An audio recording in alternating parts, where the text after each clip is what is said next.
Welcome back. We are returning here with Annie Enneking, who you probably know from Annie and the Bang Bang. Hi, Annie. Hello. Thanks for joining us. I'm really happy to be here. Well, we're like really super happy to have you. Can you tell us about your guest?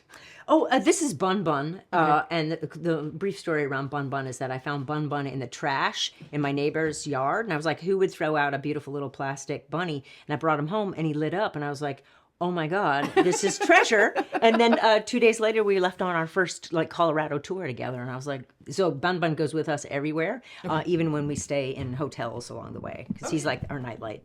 Oh, cool. And he's at every gig with us. He's functional. Yeah, he's our mascot. Okay, that's. You always think about light up like holiday decorations, for Christmas and whatever. You don't necessarily see the Easter ones. No, not at all. Yeah. All right. So Well, welcome, Bun Bun. Yeah. Tell us about Annie and the Bang Bang. You guys have played a few shows this summer, I think. Maybe some shows. Maybe a couple. We're actually less busy than we were last summer. Last summer, and then we ended the summer, and Mike, our drummer, was like, "Please, let's not do that again." We were playing like every week, and which I'm like, yes, I love that, Yeah. But it's like you have to meet the needs of as many members of the band as possible, and so we slowed down this summer, and we just got back from Colorado, which is where we go every year together. And one of the things I like about it is that I sort of gave up on the idea that we would travel across the country in a van, right? And what we wanted to do was go someplace super beautiful and cool that we could do something in our downtime and then play music. So Colorado is perfect because you can live in we rent out an Airbnb and we stay in one place, and then we just go to Fort Collins and Denver and Boulder and Jamestown. So we just satellite around. Cool. Then we take 3 days off and we work on new material and we go for hikes. So it's whatever can feel like an adventure combined with music is a thing that we're really inspired by, do a lot of work during, and find it really invigorating, and we love it. So, yeah. It sounds like the whole package. Yeah, it's great. Yeah, Nice. We make food. It's just, Aw, I love it. cool. Yeah, I didn't go to college in the traditional way, so I didn't have a dorm room, and I didn't have dorm mates or anything like that. But so it's I'm having my college experience with Sure. with my bands. Oh, that's so cool. Yeah, it's great. I love it. Tell us how you guys got started with this. Well, I started the band in 2011 because I had a huge batch of songs, and I'd always been a songwriter, as a singer-songwriter, and I was like, I need to feel camaraderie and more bodies around me making more noise. So I worked with a couple other people for a while. That sort of fell apart. But then, so John and Mike and Kari and I find each other this way. John and I were actors together, and Mike is a lighting designer. So John and I had worked on multiple projects, and it's really common in theater that you get really close to people for the 3 months you're together, and then you never see them again, or you see them in a year. And I just remember really bonding with John. I found out he played guitar, and I was like, "Do you want to come sit in with us and just mess around?" He's like, "Sure." And then I really liked it, and then I asked him if he would what would I say?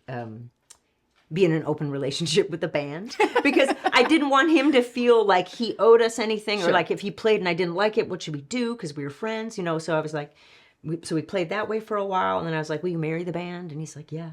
And then our drummer left, and we were at a party with Mike Kittle, with whom we'd worked for a long time, and we were leaving, and we're like, "Oh man, we lost our drummer." And anyway, and then I was turned to John. I was like, "Mike's a drummer?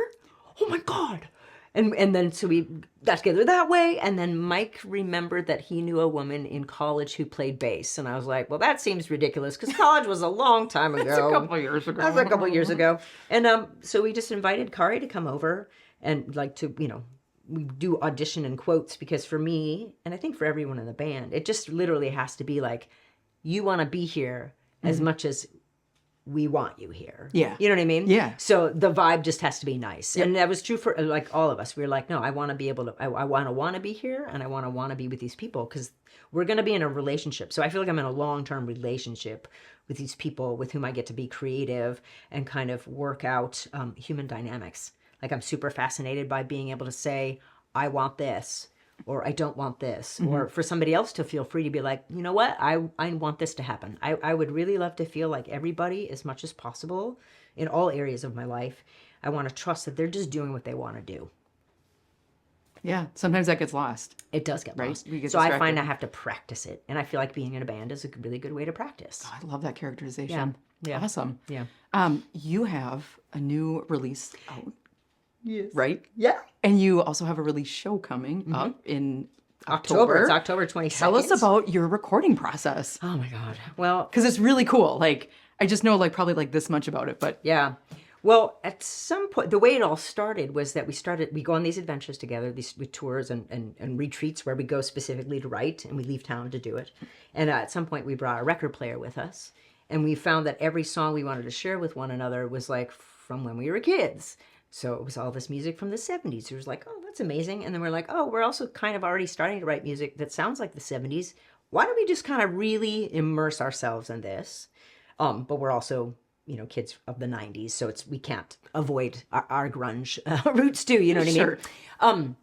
So we ended up making a double album. So we just have 22 songs, 5 of which that I think are the best songs in the album were written in a single weekend in Trompeau, Wisconsin.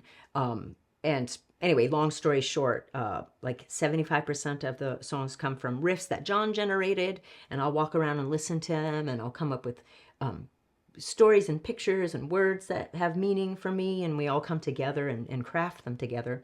So we went into Creation Audio to work with Tom Herbers again, and he had heard the word 70s, so like we recorded to tape, and he brought in all these vintage instruments and vintage amps, and so we recorded through all of those. Oh, cool. Yeah, and we went in, I think, 2 or 3 times to lay down all the tracks. But we'll like come in on a Friday, get all the levels set. Sometimes we'll start recording on Friday. Saturday we do all the basic tracks, and then Sunday we'll come in and do the vocals and any like guitar overdubs and things that need to happen. Okay. Yeah, so they're all just really, I feel like they're little drive-in movies that you can dance to. Oh, sure. Bit. Yeah. Or I'll be listening. I was listening to mixes of them, and I was like, this feels like a freaking novella. And this sounds like an opera, and they all feel like a little bit like a different genre of even of an art form. Like it's like looking at a painting or reading a book or watching a little movie. And so where and when are you doing your release show? We're going to release the double album on October 22nd at Ice House. Turn, Turn, Turn will open, and we're so excited to play with them again. We love them. Yeah. They'll play at 5 o'clock. We'll play at 6 o'clock, and we'll probably do a good representation of both volumes of the albums. We couldn't afford to do like a gatefold album with both albums in one object, so we have 2 objects. And I used to be concerned that people would be like, well, obviously Volume 1 is the best one because it's called Volume 1. I'm like, no, that's not how it works. Like, we could release them both as separate albums and be like, these are fucking kick-ass albums. Yeah. So you had mentioned kind of like how like part of your process and how you collaborate is looking back on like where we came from, kind of developmentally, what music you were exposed to and what was meaningful.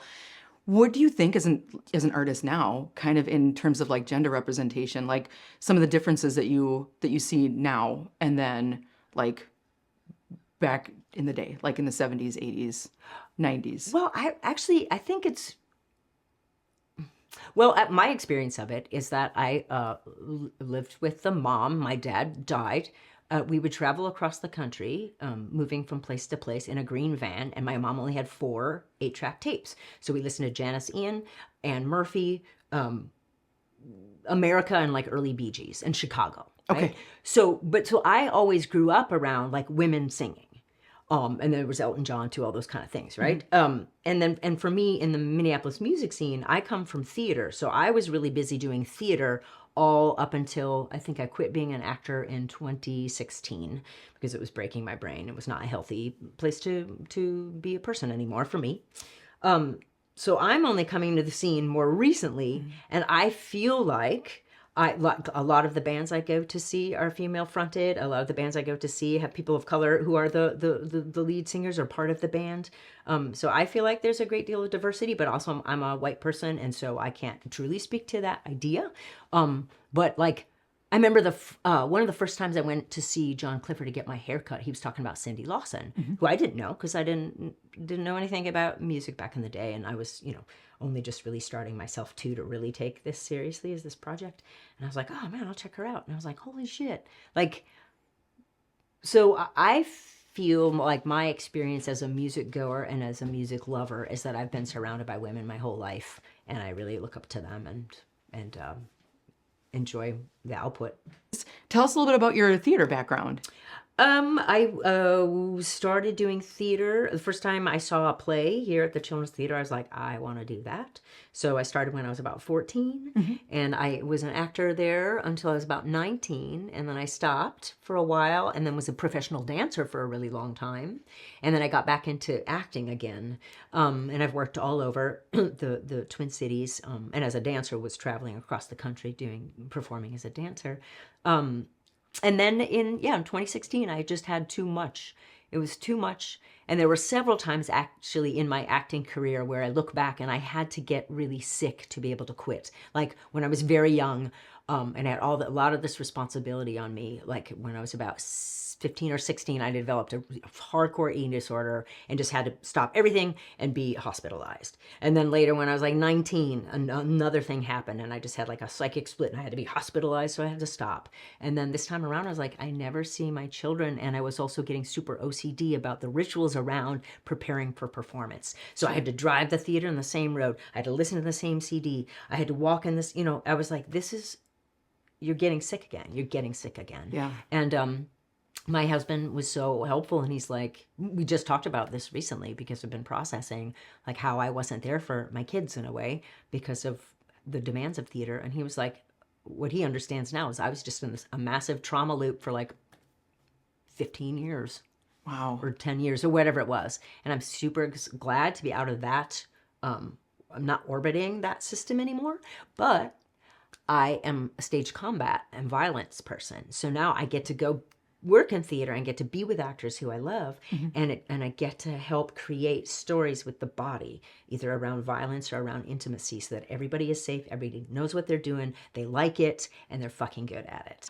Do you travel much for that, or is it pretty local? Like pretty you work with a local. specific like organization here? Well, I'm very grateful that I get to teach at the University of Minnesota in the BFA program, and I've taught with Augsburg. I've taught in a lot of different places, but like the U of M is my home, and I love it. I love it, and like college students are my people. Like I've taught in other organizations, like in junior high school and high school, and I'm like, it's not. I feel like I have to change too much of who I am as a person to be in a room with people who are like, and college students are like, what the fuck's happening today? It is a total Let's cool do energy. it. Oh, I love it. I'm like, Yeah. yes. You know what I mean? Like you have to pull teeth. It's like, well, and Right. also everybody's like, yes, I would like to hold a sword, please. So I just feel like there's already like, there's the buy-in is you have to do less work for the buy-in. For sure. Because you're going to have fun with the blade in your hand. Give me It's a going to be sword. okay if it's holding a broadsword. It's just- going to be okay. Careful with the sword. It'll be okay. Yeah. What is your favorite venue outside of the Twin Cities to play? The Trumplo Hotel. Shout out Trumplo Hotel. I would say 80% of the songs were developed at the Trumplo Hotel, and fucking love them. Love them. Awesome. It's you play indoors sometimes when it's cold outside, but they have this big stage and this massive lawn, and the people who run that place, Amy and Jörg, are amazing. The community there is amazing. There's this guy named Don who lives across the street, and he comes to all the, and Eric and April and all these people. It's just they have a real community there, and we feel part of it. And every time we come, Don's like, "Welcome home," and we're like, And sometimes they have goats. they have goats. Oh, they that's have so baby great. goats sometimes. Thank you for joining us today. Thank you so much. This was so much fun. It was super fun. Thank you. Yeah.